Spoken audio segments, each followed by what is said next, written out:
In this video, let's talk about the Legacy of Destruction tier list post-release. Tenpai is basically taking over. Snake Eye probably is the best deck, but there are a ton of other cool ideas and archetypes and engines to play. Let's get into this, guys. Let's find out the tier list and what it looks like post Legacy of Destruction and where your favorite deck lines up in the tier list. Let's get into it. Alright guys, let's get started with the first pick from the meta tier list. Let's cover Ancient Gears, which I think everyone is going to agree with me. This is clearly a locals hero. With the new support though, they do have two card combos. It went from a fan anime casual deck where people would play with no sleeves to an actual deck you can see at locals. The trap card is really powerful and it's kind of what the deck needed, but I do feel like it was still a little bit restricting. But the new Ancient Gear level 8 is actually quite crazy. It's very advantageous, can search two cards. The Ancient Gear Commander is everything the deck needed. Centaurio got new support, which I think makes them a top tier threat, but I'm actually going to put them in the underdog section. I think this deck has a lot to prove, and because of the fire format we're in, maybe we're not going to see that. Draw Lockbit is also going to be played a lot more now. For this tier, the explanation is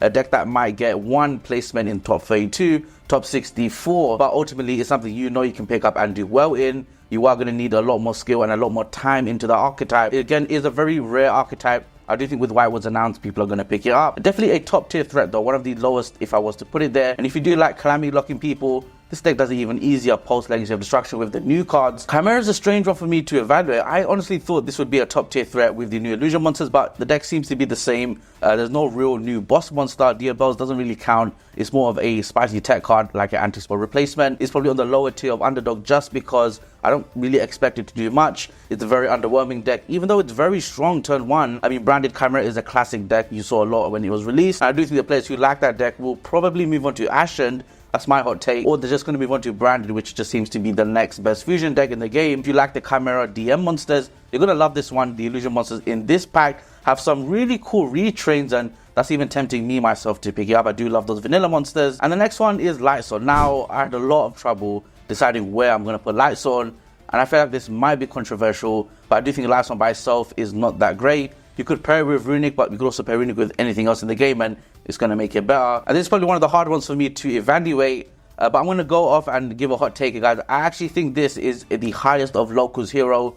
I really don't expect much from it. Baron Band, Borrowed Savage Band does hurt these kind of pile decks, and Menadium is also in that conversation, unfortunately. So I'm going to put it in locals hero. I would love to be proven wrong. I did look at all the support cards and I did make a video breaking down Legacy of Destruction, and I just didn't seem that impressed by them. But in this competitive format, you got to be aggressive, and the cards just don't seem to give that. Yubel, guys, I'm putting Yubel in top tier threats with Nightmare Throne available, with the new Grave Squirmer available, allowing people to dodge targeting negation, and of course the new rank 10 monster is Anti-Nibiru. I feel like Yubel has this exclusive Anti-Nibiru tech which no one else has. It's like when people look through a shop window and they're looking at something they can't enjoy. The new fusion is coming as well, which also is a monster effect negation. This is the one deck you should be picking up if you want to pick up something for the next format, next banlist, or post Infinite Forbidden. If you're the kind of player that likes to invest in the long term of the archetype with the classic Unchained extra deck package, you're going to be very difficult to deal with if you go first. And going second, yeah, I do think going second the deck is going to have trouble, but they can main Shifter, they could main Super Poly. I wasn't really sure where to put the new Melodious cards. I've only seen them in packages, but I do think it's still something that does quite well. I mean, it got second place at a recent regional. I'm going to put this in locals hero. Again, possibly controversial. Maybe I'm wrong, but you know what, with the new Melodious cards, I don't think it's a package to the super heavy package. So that's why I'm going to kind of compare these two together. I do think it's one of the highest in locals hero. So maybe the deck has something that I'm just not seeing, but I would love to be proven wrong. Leave me in the comments down below. Now, obviously, new support came out. 2 fusions, a super poly trap card. The deck has this weird way of feeling like the slowest deck in the game, just like Elden Ring, which it's based off of, but it's actually super powerful and resilient. So I feel like the deck is the perfect underdog answer. And this is something you're going to enjoy, and I feel like it will take some time to understand it. You got to love the Pyro clash with the Pyro support and Fire support lately. I know they're all dark, but you can still use these Pyro monsters as fusion materials.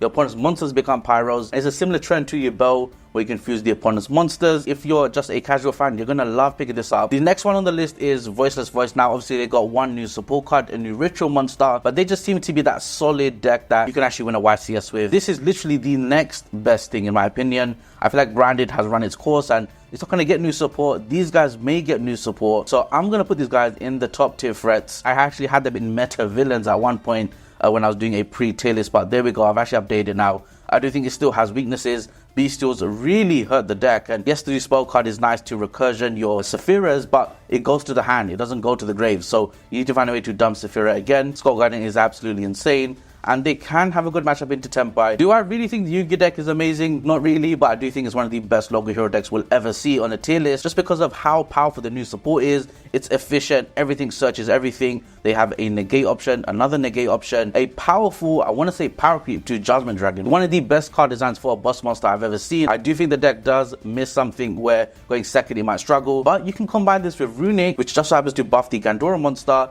So things are lining up for a control style archetype, which I cannot wait though to see this deck perform in a regional. That would be so amazing to see. It's a sad day, guys. Post the ban list. Where are we putting Vanadium? Are we putting it in local zero? Are we putting it in the underdog section? I mean, complete bias would want me to put this in the underdog section. I honestly think it's gonna go in local zero. Without Baron Savage, the vast majority of players have dropped this deck. I have a lot of fun playing this, and the way I like to play it is making a board full of different layered disruptions, not just negates. You can still end on negates, and it's very easy to do that with Harbinger. Right now I'm currently enjoying this as a Visas planet deck, rotating all the planets and all the boss monsters. If you want to see an update deck profile as well, let me know in the comments down below. You should not be taking this to YCS or Euros if you plan to win, but if you want to have fun and tear it up at a regional OTS, Baron was the perfect card for this archetype, popping a tuner as well, not just being a negate. So yeah, the deck is missing a lot. This is the easiest one ever, Snake Eye. We thought pure Snake Eye would die, but here we go, guys. It won YCS Rally with the Psyframe Omega and the Bestial Despair. It seems like Baron Savage were taken off, and what was replaced with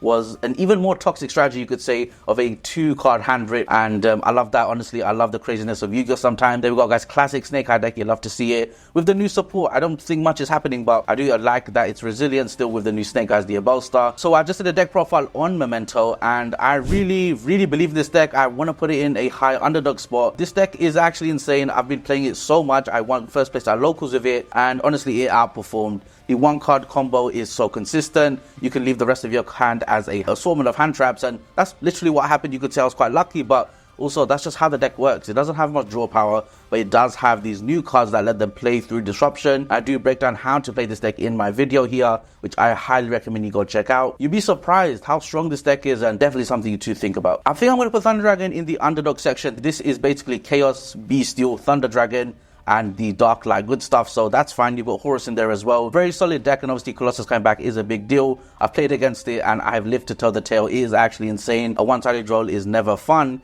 and against most of the decks in the game, they need to search, and I feel like searching is the power creep of modern Yu-Gi-Oh! So yeah, Colossus saying no to that is basically winning the game. Then again, it can still be impertinent, and there are ways to deal with it, but then you got to think of the rest of the Thunder Dragon deck and what is played in it, which is why I'm putting in the underdog spot. Next up is Runic. So this is Runic Stun. Already YCS Rally showed us that if you are adaptive to the meta trends, you're going to be rewarded. Players are already playing Twin Twister. We just saw it in the Greek Open, which is extremely recent, so players have already adapted to it. And guess what, guys, we're not seeing as much Runic Stun, but I do want to put Runic in here as the best, one of the best engines we've seen in Yu-Gi-Oh! Just have fun drawing as many cards as possible, doing a really good layered disruption, but also being a great engine for other archetypes. It's still pretty strong and still pretty resilient. I really had high hopes for Ragnaraka, but honestly, I'm not seeing much happen with this. Even in the OCG, I've been closely monitoring this deck. I just don't think it's good right now. The Link 5 boss monster is not worth the effort. The Link 3 monster is also quite unique, and I like that it's unique, but it's just not enough, and it still means your opponent gets to activate that one hand trap in the hand before you disable all hand traps. So yeah, very underwhelming archetype. This is the easiest move of my life here. Meta Villains, Tenpai coming in,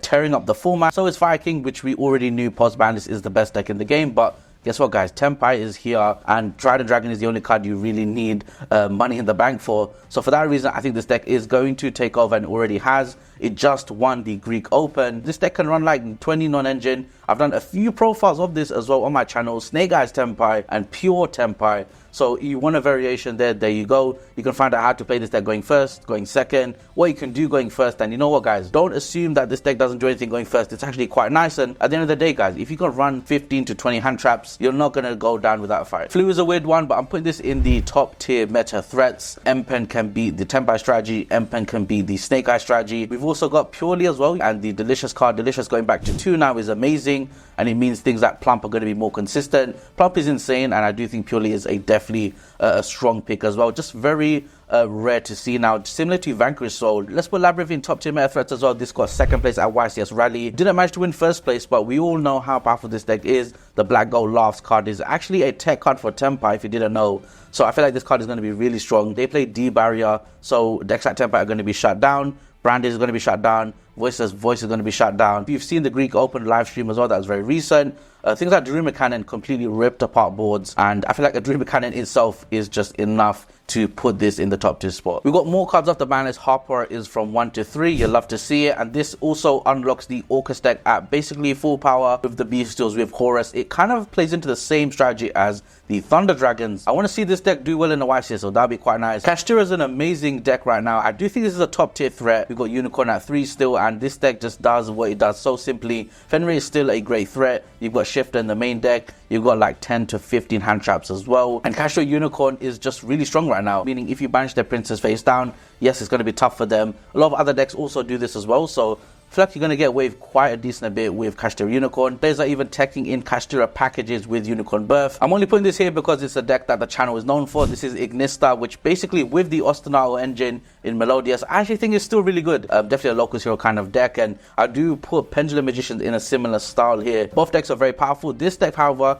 can play the Princess Zelantis OTK, which I think is quite good. The Ostinato package is absolutely insane. Kind of a power creep to super heavy in a Pendulum deck. Whether it's better than Melodius might be biased from my side. Kirin just got unbanned, so there we go, guys. A lot of reasons why you should probably look at Draco Slayer, maybe Magic Spectre as well as potential Pendulum decks. Branded was actually quite tough to analyze, but I'm actually decided to put it in top tier threat. Kind of want to put it in meta villain, which is weird because this deck has existed for so long in its current state. Nothing really has changed, so I wonder why it's still so difficult to beat. Human Puppet is just that strong. The engine of a Law of Darkness, other cards that just facilitate Branded Fusion are just too strong. And yeah, Cartesia, Quem, broken cards. Skystrike is another underdog deck. I mean, Anti-Spell going to 1 is obviously quite good for the deck, but I still think it's not going to be enough. The deck does rely on targeting a lot. Tenpai doesn't care about targeting, there's one example, and I do think it's going to have trouble breaking the Snake Eye board. I don't think it's a Locals hero. We've got to put some respect on Skystriker's name. Obviously, Engage is at 3, that is a big deal. Upstart is at 3, that's another big deal. I can definitely see Skystriker cooking, especially with the new support coming, which actually is a game changer for them. And finally, Vanquish Soul, another very low-key archetype, similar to Purely, how they're both build pack archetypes that are actually very rare and you don't see them a lot. You see a lot of live stream as well, funny enough. Vanquish Soul doing really well. I'm going to put this in the underdogs though,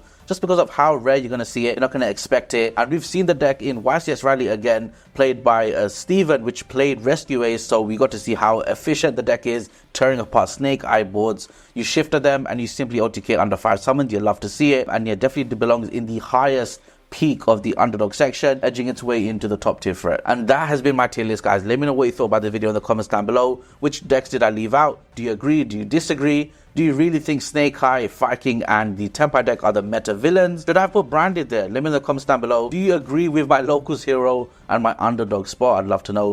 And with that being said, I'll catch you guys in the next one. Peace.